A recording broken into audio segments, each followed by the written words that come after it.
திருநாள் மற்றும் தமிழ் புத்தாண்டு நல்வாழ்த்துக்கள். சக்தி பால ஜோதிட மையம் கும்பகோணம் வழங்கும் ஜோதிடமும் நல்வாழ்வும். இன்னைக்கு நம்மளோட நிகழ்ச்சியில எண்கணிதம், ஜோதிடம், வாஸ்து வல்லுநர், நவகிரகங்களை பத்தி ஒரு மாபெரும் ஆராய்ச்சி செஞ்சுட்டு இருக்க GS ராமசாமி ஐயா அவர்கள் வந்திருக்காங்க. இன்னைக்கு நம்ம நேயர்கள் கேட்ட பல கேள்விகளுக்கு அவங்க விளக்கம் அளிக்க காத்துட்டு இருக்காங்க. வணக்கம் ஐயா. வணக்கம். லோட்டஸ் நியூஸ் தொலைக்காட்சி அன்பர்களே, உங்கள் அனைவருக்கும் எனது மனமார்ந்த உளமார்ந்த புத்தாண்டு வாழ்த்துக்களையும் சித்திரை திருநாள் வாழ்த்துக்களையும் தெரிவித்துக் கொள்கிறேன். வாழ்க வளமுடன்.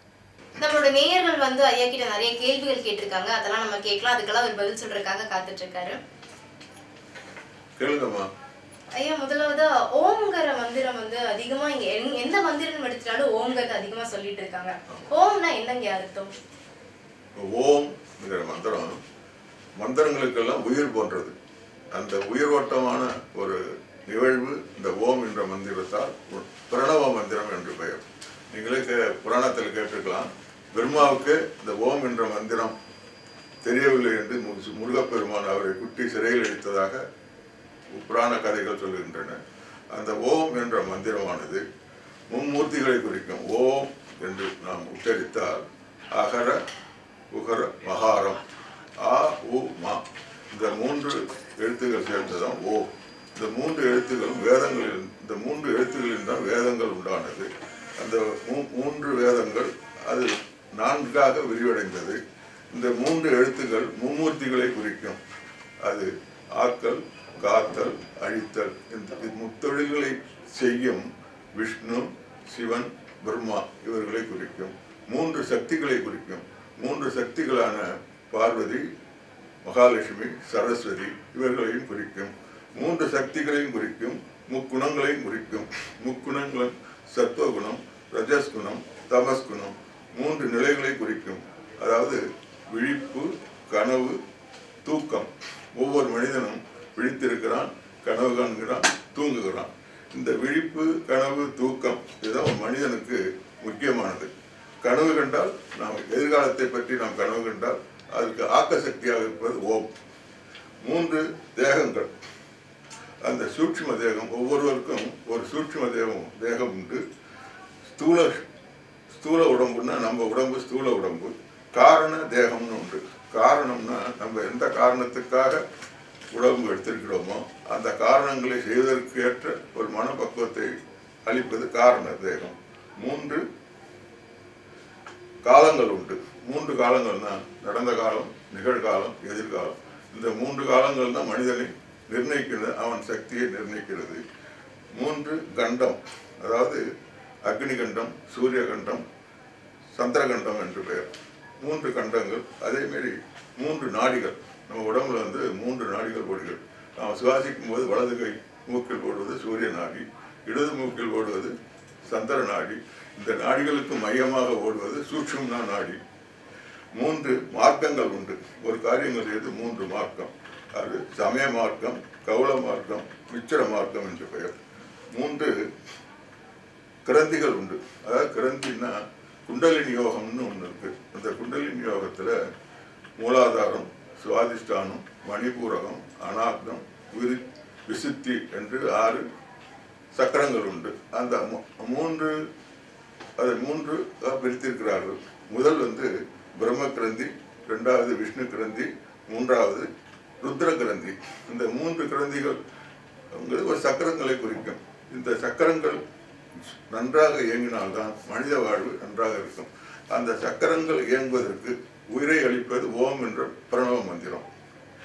மூன்று பொழுது, அதாவது காலை, மாலை, சந்தியா காலம். இரணியனை வதம் செய்த கேட்டிருப்பீர்கள். அந்த இரணிய வதம் மகாவிஷ்ணு சந்தியா காலத்தில் தான் செய்தார். அதனால பொழுது 3. அதேமாரி நம்ம மனிதன்ல 3 சக்திகள் உண்டு. இச்சாசக்தி, கிரியாசக்தி, ஞானாசக்தி. இப்போ முருகப்பெருமான் எடுத்துக்கிட்டா இச்சாசக்தி, கிரியாசக்தி, ஞானாசக்தி இந்த 3 சக்திகள். அதாவது இச்சாசக்தி, ஞானாசக்தி வள்ளி தெய்வானை குறிக்கும், கிரியாசக்தி முருகனை குறிக்கும். இந்த 3 சக்திகள் இவைகள்லாம் முழுமையாக சேர்ந்து செயல்பட வைப்பது ஓம் என்ற பிரணவ மந்திரம். சரிங்க. ஓம்ங்கிற ஒரு மந்திரத்துக்கு இவ்வளவு பெரிய விளக்கம் கொடுத்திருக்கீங்க. அதாவது சொல்லுங்க. அடுத்ததா வந்து நவகிரகங்கள் வந்து 9 அப்படின்னு இருக்கு. ஆமா. இதுல பாவ கிரகங்கள்னா என்ன, சுப கிரகங்கள்னா என்ன, அது எதை குறிக்குது?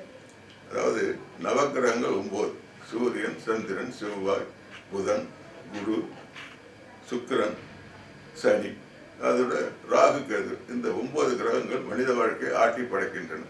இந்த 9 கிரகங்களில் சுபத்தன்மை, மனிதனுக்கு சுபத்தன்மை, சுபத்தை தருவது சுக்கிரன், சந்திரன், குரு.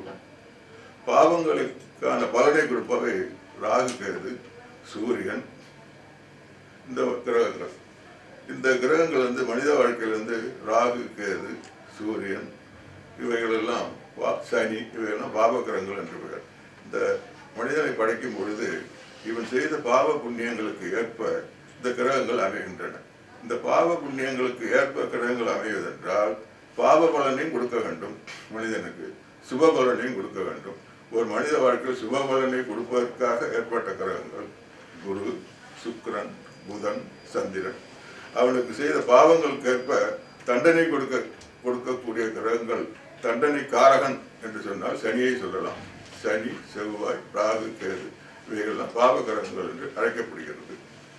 அடுத்தது ஒரு வாசகர் கேட்டிருக்காங்க, அவங்க பையனுக்கு வந்து 8 வயசாச்சாமா, அவன் வந்து நல்லாவே படிக்கிறது இல்ல, அவன் இனி நல்லா படிப்பானா அப்படின்னு கேட்டிருக்காங்க. அதுவும் இல்லாம அவனோட நட்சத்திரமும் சொல்லியிருக்காங்க, அவிட்ட நட்சத்திரம், மகர ராசி தான்.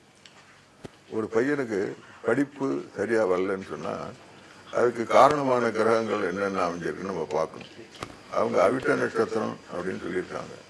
அவிட்டம் கும்பராசியில் உள்ளது. அதுக்கு அடுத்த ராசி, படிப்புக்கு உள்ள ராசி 2வது ராசி மீனராசி. அந்த மீனராசிக்கு அதிபதி குரு. அந்த படிப்புக்கு குரு நல்லா இருக்காரான்னு பார்த்தா அந்த ஜாதகத்தில் படிப்பானா, நல்லா படிப்பாரா, படிக்க மாட்டாரா என்று நம்ம தெரிந்து கொள்ளலாம். அந்த ஜாதகத்தில் 2வதுல குரு எங்கே இருக்காருன்னு அவங்க சொல்லல, ஒரு கேள்வி தான் கேட்டிருக்காங்க. இருந்தாலும் ஒரு பொது பலனாக சொல்லுகிறேன், அந்த பரிகாரத்தை செஞ்சால் அந்த பையன் வாழ்க்கையில் முன்னேறுவான், நல்லா படிப்பான். அந்த பையனோட நட்சத்திரத்தை அன்னைக்கு அவன் அவிட்ட நட்சத்திரம் செவ்வாயோட நட்சத்திரமாக இருக்குது. துர்கா ஆலயம் எங்கே இருக்கோ, இல்லை ஆலயத்தில் உள்ள துர்க்கைக்கு வெள்ளிக்கிழமை ராவு காலம் அல்லது ஞாயிற்றுக்கிழமை ராவு காலம் அல்லது செவ்வாய்க்கிழமை ராவு காலத்தில் ஒரு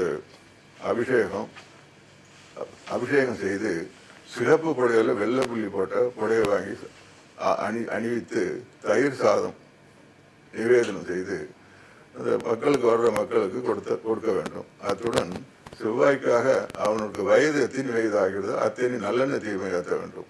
அவ்வாறு அந்த பரிகாரத்தை 9 வாரங்கள் செய்தால் அவன் நல்ல விதமாக நன்றாக படித்து வாழ்க்கையில் வெற்றிகரமாக விளங்குவான். அடுத்ததா வந்துட்டு ஸ்வாதிங்கிற ஒரு நேயர் கேட்டிருக்காங்க, அவங்களோட தம்பிக்கு வந்து 26 வயதாகுதாமா, பெயர் வந்துட்டு பெரியசாமி.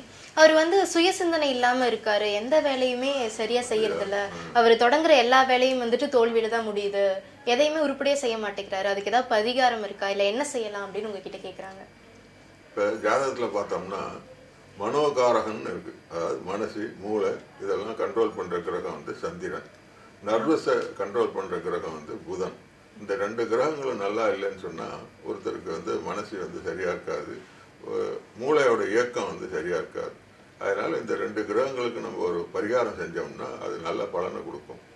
சந்திரனுக்கு பரிகாரம் செய்யணும்னு சொன்னால் ஜோதிட ரீதியாக திருப்பதியை தான் சந்திரஸ்தலம்னு வச்சுருக்காங்க.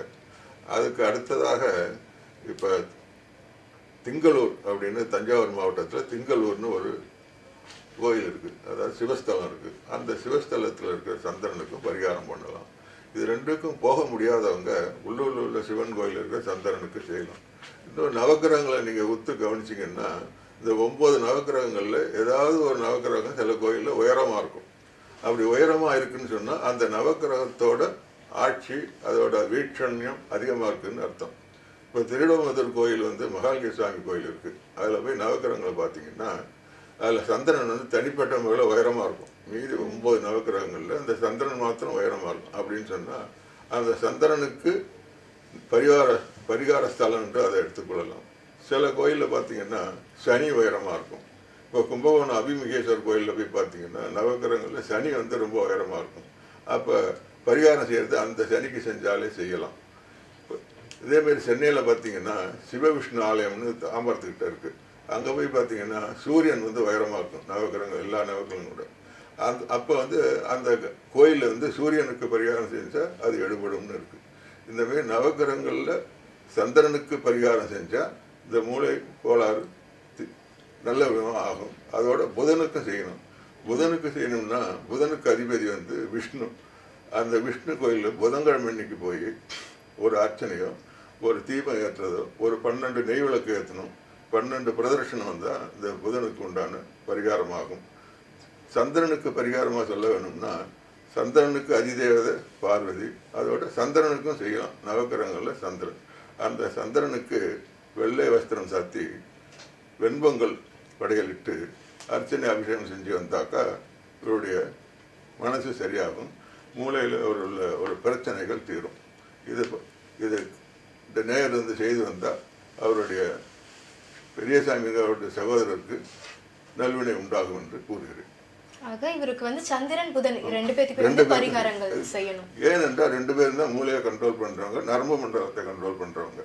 ஓ சரிங்க. அடுத்ததா வந்துட்டு ஒரு பெண்ணுக்கு வந்து 26 வயது. அவங்க வந்து மூல நட்சத்திரத்துல இருக்காங்களாமா. அவங்களுக்கு இன்னும் திருமணம் ஆகல, எல்லா வரன்களும் வந்து தடைப்பட்டுட்டே இருக்கு, என்ன பண்ணலாம் அதுக்கு அப்படின்னு கேட்டிருக்காங்க.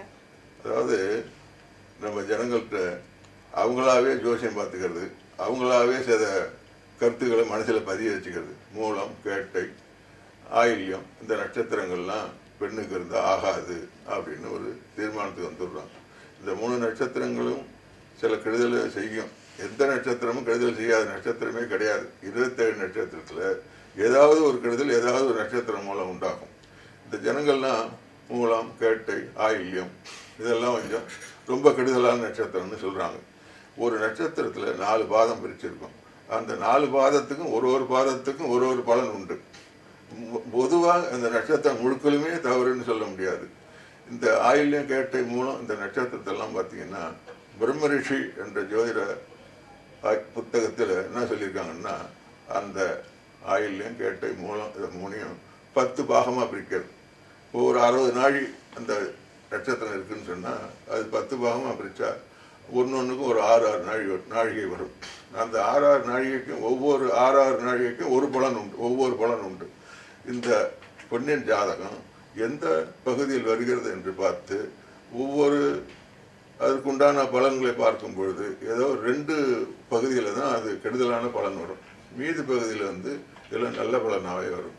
அதனால் இந்த ஜாதகத்தை நீக்க வேண்டிய அவசியம் இல்லை. தக்க ஜோதிடத்தை காமிச்சு இது எந்த பகுதியில் வருது, என்ன பலன் வரும், என்ன கெடுதல் வரும் என்று தெரிந்து கொண்டு திருமணம் செய்யலாம். அதனால் எந்த தப்புமே இல்லை.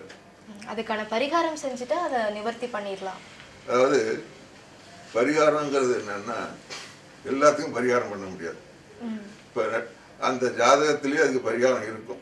எப்படி இருக்கும்னு சொன்னால் அந்த நட்சத்திரத்தை ராசியை வந்து குரு பார்த்தாலோ, சுக்கிரன் பார்த்தாலோ, புதன் பார்த்தாலோ அல்லது புதனுடைய அந்த ராசி சேர்ந்து இருந்தாலோ அது தானாகவே பரிகாரம் ஆகும்னு அர்த்தம். அப்படி இல்லைன்னு சொன்னால் சில கெடுதல் சம்பவிக்க தான் செய்யும். அதை விலைக்கு தான் பார்க்கணும். இதேமாரி கெடுதல் பையனுடைய ஜாதகத்தில் இருக்கான்னு பார்க்கணும். அப்படி இருந்தால் அதை சேர்க்கலாம். சரிங்க. அடுத்ததா வந்துட்டு ஒரு நேயர், அவங்க மிருகசீட நட்சத்திரம் ரிஷப ராசியா, அவங்களோட எதிர்காலம் வந்து எப்படி இருக்கும் அப்படின்னு கேட்டிருக்காங்க. அதாவது மிருகசீரிஷமும் ரிஷபராசி அப்படின்னு பிறந்தவங்களுக்கு ஒரு யோகமான பீரியடாக தான் இருக்கும். மிருகசீரிஷமும் நட்சத்திரம் வந்து துர்க்கையோட நட்சத்திரம். அது சுக்கிரனுடைய ராசி. அந்த சுக்கிரனுடைய ராசியில் அந்த மிருகசீரிஷம் நட்சத்திரம் இருந்துன்னு சொன்னாக்கா அவங்களுக்கு பொருள், பணம், சேர்க்கை எல்லாம் உண்டாகும். நல்ல படிப்பு உண்டாகும். ஒரு வாழ்க்கையும் நல்லா இருக்கும். அது அவங்க பொதுவாக அவங்க ஜென்ம நட்சத்திரத்தில் துர்க்கையை வழிபட்டால் இன்னும் மேலும் மேலும் நல்ல பலன் உண்டாகும். சரிங்க. முழு ஜாதகம் தெரியாமல் நம்ம கரெக்ட் சொல்ல முடியாது. இது ஓரளவுக்கு அவங்க துர்க்கையை மிருகசீரிஷ நட்சத்திரத்தை அன்னைக்கு வழிபட்டு வந்தால் அவங்க ஜாதகம் மேலும் மேலும் விருத்தி அடையும், யோகம் உண்டாகும். சரிங்க. அடுத்தது வந்து இந்த ராகு காலம், யமகண்டம்னு சொல்றாங்க இல்லையா, அதெல்லாம் என்ன? அதாவது இப்போ உலகத்தில் 9 நட்சத்திரம், 9 ராசி, 9 கிரகங்கள் இருக்குன்னு சொல்கிறோம். அந்த 9 கிரகங்களும் ஒவ்வொருடைய மனுஷ வாழ்க்கையில் ஒவ்வொரு தாக்குதலை உண்டாக்குது. அதேமாரி பொதுவாக உலகத்தில் உண்டான இப்போ இந்தியான்னு எடுத்துங்களேன் அல்லது உலகமே எடுத்துங்க, அந்த உலகத்தில் அந்தந்த கிரகங்கள் ஒவ்வொரு காலகட்டங்களில் ஆட்சி செய்யுது ஒரே நாளில். அந்த ஒரே நாள் ஆட்சி செய்த 24 மணி நேரம் நம்ம பிரிச்சிருக்கோம் ஒரு நாள். அந்த 9 நவ கிரகங்களும் இருக்கு. அது தனிப்பட்ட முறையில் அந்த நேரத்துக்கு அதை ஆட்சி செய்யுது. இப்போ சுபஹோரை அசுபஹோரைன்னு இப்போ சூரியன், சந்திரன், செவ்வாய், ராகு, கேது, சனி இப்படின்னு 9 கிரகங்களை சொல்கிறோம். இப்போ ராகு காலம்னுன்னா ஒரு நாளையில் 1.5 மணி நேரம் ராகு தன்னுடைய ஆட்சியை இந்த உலகத்தில் செலுத்துது. அதுக்கு ராகு காலம்னு பேர். யமகண்டம்னா கேது கிரகமானது அதேமாரி 1.5 மணி நேரத்தை ஒரு நாளில் அது தன்னுடைய வசத்தில் வச்சுக்கிட்டு அது நன்மை தீமைகளை அளிக்குது. அது யமகண்டம்னு பேர். அதுக்கடுத்த ஹோரைன்னா ஒவ்வொரு மணி நேரமும் ஒவ்வொரு கிரகம் ஆட்சி செய்யுது. இப்போ சூரியன் என்ன எடுத்துக்கிட்டோம்னா ஞாயிற்றுக்கிழமையில் சூரிய உதயத்திலிருந்து 1 மணி நேரம் சூரிய ஹோரைன்னு பேர். அதுக்கு அடுத்தது புதன் கோரை, சுக்கிரகோரை. அதுக்கு அடுத்தது புதன் கோரை. இப்படி ஒவ்வொரு மணி நேரத்துக்கு ஒரு தரம் அந்த கிரகங்களுடைய இந்த 6 கிரகங்கள் 7 கிரகங்கள், அதாவது ராகு காலம் ராகு கூடியது, கேது கூடியது யமகண்டம், இந்த 2 கிரகங்களை தவிர மீதி 7 கிரகங்கள் ஒவ்வொரு மணி நேரமாக ஒவ்வொரு நாள் எடுத்துக்கொள்கிறது. அது எப்படி கணக்கு எடுக்கிறாங்கன்னா ஞாயிற்றுக்கிழமைன்னா சூரியனுடைய கிழமை, அது ஆரம்பிக்கிறது சூரிய ஹோரை. திங்கக்கிழமைன்னா சந்திரனுடைய நாள், அது ஆரம்பிக்கிறது சந்திர ஹோரை. செவ்வாய்க்கிழமைன்னா அது செவ்வாயோட நாள், அது ஆரம்பம் செவ்வாய் ஹோரை. புதன்கிழமைன்னா அது புதனுடைய நாள், ஆரம்பம் புதஹோரை. குரு ஆரம்பம்னு சொன்னால் அது குரு நாள் அப்படின்னு அர்த்தம். அது ஹோரை ஆரம்பிக்கிறது 6லேருந்து 7 குருவோட ஹோரை. வெள்ளிக்கிழமைன்னு எடுத்துக்கிட்டிங்கன்னா 6லேருந்து 7 சுக்கிரஹோரைன்னு பேர். சனிக்கிழமை எடுத்துக்கிட்டிங்கன்னா ஆரம்பமே சனி ஹோரையில் ஆரம்பிக்கும். இப்படி மாறி சைக்கிளிக்காக வரும். அந்த ஹோரை நல்ல நேரம் பார்க்கறது நம்ம தீர்மானிக்கிறோம். எப்படின்னா இப்போ சுபகிரகம் அசுபகிரகம்னு சொன்னோம். இப்போ சுபஹோரை அப்படின்னு சொன்னால் குரு ஹோரை, சந்திர ஹோரை, புதன் ஹோரை, சுக்கிர ஹோரை, இதெல்லாம் சுபகிரகம், சுபஹோரைகள்னு பேர். அந்த மணி நேரத்தில் நம்ம நல்ல காரியம் செய்யலான்னு அர்த்தம். இதனில் ராகு காலம் எல்லாருக்கும் கெடுதல் செய்யுமான்னா செய்யாது. இப்போ ராகு காலத்தில் ஒருத்தர் பிறந்திருக்காங்கன்னா ராகு காலம் கெடுதல் செய்யாது. ராகுவோட நட்சத்திரத்தில் பிறந்தவர்களுக்கு ராகு காலம் கெடுதல் செய்யாது. ராகுவோட நட்சத்திரம் என்பது திருவாதிரை, சுவாதி, சதயம். இந்த 3 நட்சத்திரம் பிறந்தவங்களுக்கும் ராகு காலத்தில் பிறந்தவங்களுக்கும் ராகுவோட நட்சத்திரம் அந்த ராகு காலம் கெடுதல் செய்வதில்லை. யமகண்டத்தில் பிறந்தவர்களுக்கு, அதாவது யமகண்டம் என்றால் கேதுவோட நட்சத்திரம், கேதுவோட ஆளுகைக்கு உட்பட்ட நேரம் யமகண்டம். கேதுவோட நட்சத்திரம் அசுபதி, மகம், மூலம். இந்த 3 நட்சத்திரம் பிறந்தவங்களுக்கு யமகண்டத்தில் எந்த பிரச்சனையும் வருவதில்லை.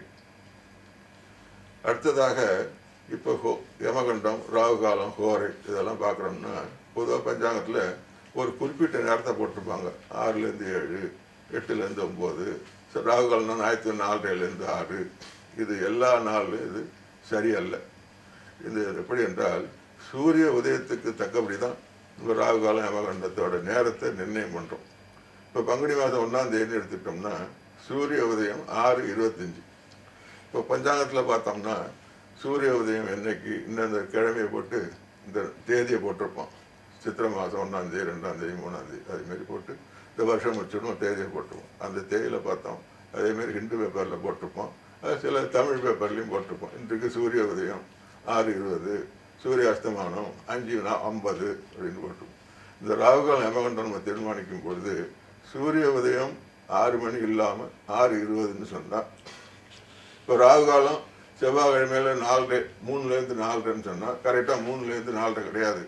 அந்த 20 நிமிஷத்தை அதில் சேர்த்துக்கணும். 3:20லிருந்து 4:50 வரை.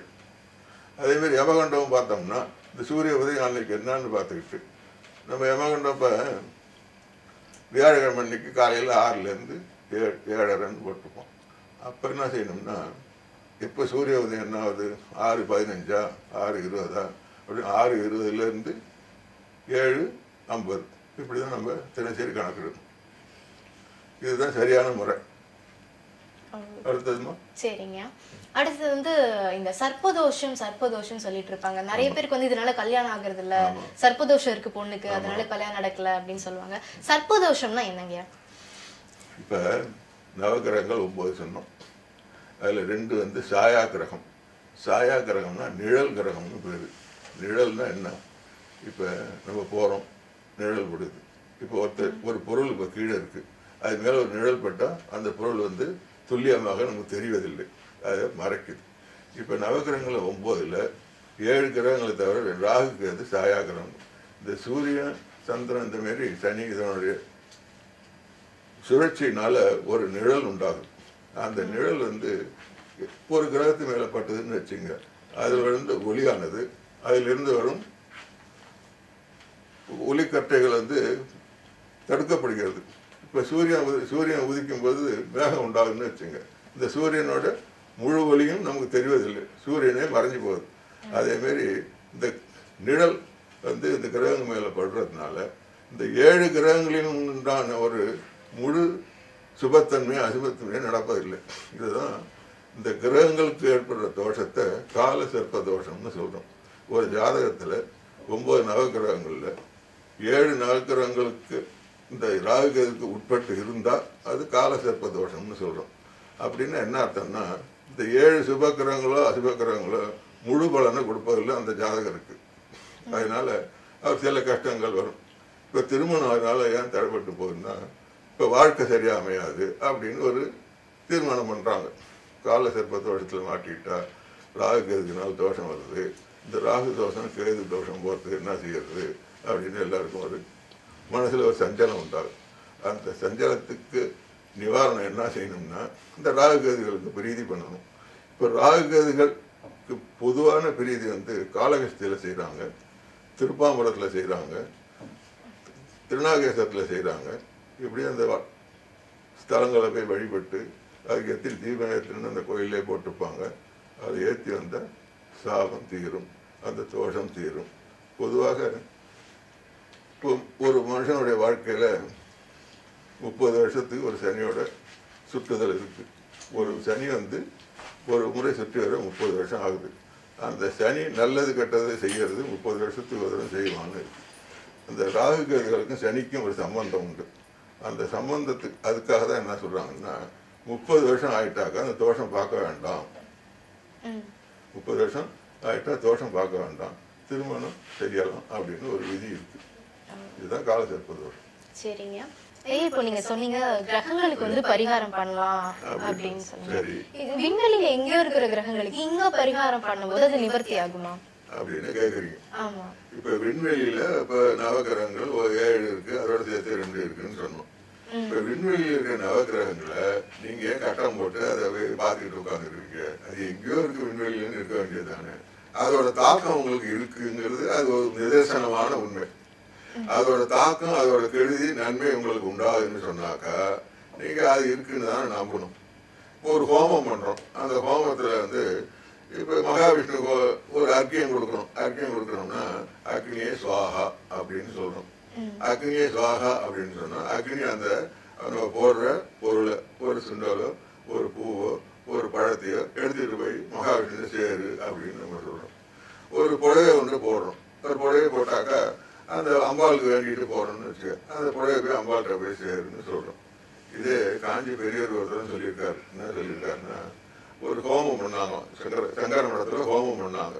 ஹோமம் பண்ணும்போது ஒரு அம்மா வந்து அந்த அம்பாளுக்கு அணிவிக்கிறதுக்காக ஒரு பட்டு புடவை, நல்ல அழகான பட்டு புடவை கொண்டாந்து வச்சிருக்காங்க.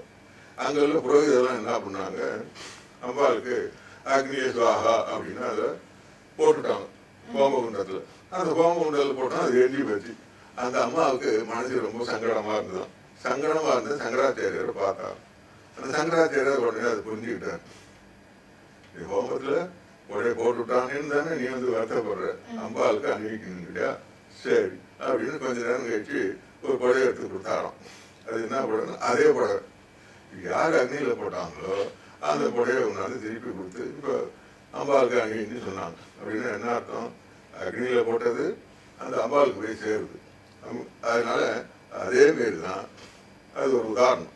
இப்போ அக்னிலேயோ ஒரு ஹோமத்திலையோ ஒரு தீபமோ ஏற்றணும். இப்போ வீட்டில் பிள்ளையார் பூஜை பண்ணுறோம்னு வச்சுங்க, விநாயகர் சதுர்த்தி ஒரு களிமண் பிள்ளையார் ஒன்று வச்சு கும்பிடுறோம். அந்த களிமண் பிள்ளையார் ஆகுமா? அது களிமண் தானே, அதே நம்ம பிள்ளையார்னு கும்பிடுறோம். அது மானசீகமா அதை பிள்ளையாருன்னு வேண்டிக்கிறோம். இப்ப கோயில்ல போனா சாமி இருக்கு, அந்த சாமியெல்லாம் வந்து இப்ப அம்பாள்னா அம்பாள்னு வேண்டிக்கிறோம், முருகன்னா முருகன்னு வேண்டிக்கிறோம். அப்ப நம்ம மனசுல என்ன உருவம் பண்ணிருக்கோம் அந்த சாமிக்கு நம்ம அர்ப்பணிக்கிறது தான் வேண்டிக்கிறோம். அதே மாதிரிதான் ஒரு கிரகங்களுக்கு நம்ம பிரீதி பண்ணணும்னா அந்த பிரீதியானது அந்த கடவுளை போய் வேண்டிக்கணும். தீபம் இப்ப எல்லா சாமிக்கும் வள்ளலார் என்ன சொன்னார், தீப வழிபாடு சொன்னார். இந்த தீப வழிபாடு எது, நம்ம உள்ள இருக்கிற இறைவன் சிவனுக்கு செய்யறது. அவர் தீப ஜோதி வழிபாடு செஞ்சார். அவர் ஏன் மனசுலயே அதை வழிபாடு பண்ணாரு, ஏன் பண்ணார்? நம்பிக்கை. அந்த ஆத்மா அந்த ஜீவாத்மா உடம்புலயே இருக்குன்னு செஞ்சார். அதே மாதிரிதான் நம்ம கோயில போய் ஒரு தீமை ஏற்றி, இது மகாவிஷ்ணு கோயில போய் ஏற்றினா அது மகாவிஷ்ணுக்கு போகுது, அது பார்வதிக்கு போய் ஏற்றினா பார்வதிக்கு நம்ம சமர்ப்பணங்கிறோம், சிவனுக்கு போய் ஒரு தீபத்தை ஏற்றினோம்னா அது சிவனுக்குங்கிறோம். அதே மாதிரிதான் இப்ப நவகிரக குருவுக்கு இப்ப மஞ்சள் துண்டு கட்டுறோம், கொண்டகல்ல மாலை போடுறோம், ஒரு நெய் விளக்கு போடுறோம் அப்படின்னா நம்ம குருவை மனதில் நினைச்சு அந்த தீபத்தை ஏற்றினா அது பேசுது. இப்ப நவகிரகங்களோட தத்துவம் என்னன்னா, இப்ப சூரியன்ல இருந்து வர்ற ஒளியானது அந்த ஒவ்வொரு நவகிரகத்திலையும் பட்டு பிரதிபலிக்குது. இப்ப குரு நம்ம ஜாதகத்துல குரு இருக்காரு, 2ஆம் இடத்துல குரு இருக்காருன்னு சொன்னா அந்த குருவுல இருந்து வர்ற ஒளியானது நம்ம ஜாதகத்துல 2ஆம் இடத்துக்கு நேரா பட்டதுன்னா அது குரு நம்ம 2ஆம் இடத்துல இருக்கிறதா அர்த்தம். அப்படின்னா என்ன அர்த்தம், குரு வந்து நம்ம கண்ணை வச்சு பார்க்கறது இல்லை, அந்த அந்த குருவுல இருந்து வர்ற ஒளியானது அதில் படுது. நம்ம குருவுக்கு ஒரு தீபத்தை ஏற்றினா இந்த ஒளி போய் அந்த ஒளியோடு சேருது. குருவை வேண்டிக்கிட்டு ஒரு தீபத்தை ஏற்றணும் அப்படின்னு சொன்னா இந்த நம்ம வேண்டிக்கிறதுக்கு தக்கபடி இந்த தீபமானது அந்த குருவோட ஒளியில போய் சேருது. அதனால அது பரிகாரமாகுது. இதுதான் அதோட தத்துவம். இப்ப நான் சொன்னதுல இப்ப உங்களுக்கு வந்து வீட்டுல தீபம் ஏத்துனா அந்த கடவுளை போய் சேருமா, ஒரு பரிகாரம் உண்டாகுமான்னு ஒரு சந்தேகம் உங்களுக்கு வரும். அதாவது தீபம் ஏற்றும் போது நம்ம ஒரு சாமியை நம்ம வந்து மனசுல நினைச்சுக்கிறோம், இந்த குருவை நினைச்சுக்கிறோம், இல்லது ஒரு முருகனை நினைச்சுக்கிறோம், அல்லது காளியை நினைச்சுக்கிறோம். இப்ப வீட்டுல தீபம் ஏற்றும் போது முருகனு அப்படின்னு நினைச்சுக்கிட்டோம்னா நம்ம ஆத்மார்த்தமான ஒரு எண்ணம் ஒன்று பேர் சேர்க்கறதா அர்த்தம். எப்படி யாகத்துல நம்ம ஒரு குண்டத்துல யாக குண்டத்துல ஒரு பொருளை போட்டு இந்த விஷ்ணுகிட்ட போய் சேரணும், சிவன்கிட்ட போய் சேரணும்னு நம்ம மனசால் நினைச்சு செய்யறோமோ அந்த அதே மாதிரி நம்ம வந்து மனசால், அதாவது மனப்பூர்வமான வேண்டுதல் அது வந்து அதுமாரி செஞ்சா அது அது போய் சேருங்கிறது ஒரு தாற்பயமான ஒரு உண்மை. இப்ப மஞ்சள் திரி போட்டு ஒரு ஆளுக்கு ஏற்றுறோம்னு வச்சா அது வந்து குருவுக்கு ஏற்றுறதா அர்த்தம். செவ்வாய்க்காக சிகப்பு தூக்கி திரிய போட்டு நம்ம ஏற்றினா செவ்வாய்க்காக ஏற்றுறதா அர்த்தம். இப்போ கொண்டகல்ல ஏற்றி வீட்டில் நைவேத்தியம் பண்ணால் அது குருவுக்கு பண்ணணுதான் அர்த்தம். ஒரு கோயிலில் போய் குருவுக்கு முந்தி செய்யறதும் நம்ம வீட்டில் செய்யறதும் பலனை கொடுக்குமான்னா கோயிலில் கொஞ்சம் பலன் கூட வரும், இப்போ வீட்டில் செய்யறதும் பலன் பட்டதாக வரும். ஆக எப்படி இருந்தாலும் அந்த பலன் வந்து அந்த தெய்வத்தை போய் சேருங்கிறது ஆதி காலம் தொட்டு பழகி வருகிற நம்முடைய முன்னோர்களின் தீர்மானமான ஒரு முடிவு. இதுதான் இந்த சங்கராச்சாரிய யாகத்தில் உண்டான ஒரு நிகழ்ச்சிக்கு ஒரு எடுத்துக்காட்டாகவும் அமையுது. ஐயா, இவ்வளவு நேரம் நேரில் கேட்ட கேள்விக்கெல்லாம் ரொம்ப தெளிவான முறையில தக்க பதில் அளிச்சீங்க. ரொம்ப நன்றி ஐயா. நன்றி. நேயர்களே, வரும் வாரம் சனிக்கிழமை மாலை 6:30 மணிக்கு ஐயா வந்து பல கேள்விகளுக்கு பதிலளிக்க காத்துட்டு இருக்காரு. உங்களுடைய கேள்விகளையும் எழுதி அனுப்பலாம். தொடர்ந்து நிகழ்ச்சியை பாருங்க. நன்றி, வணக்கம்.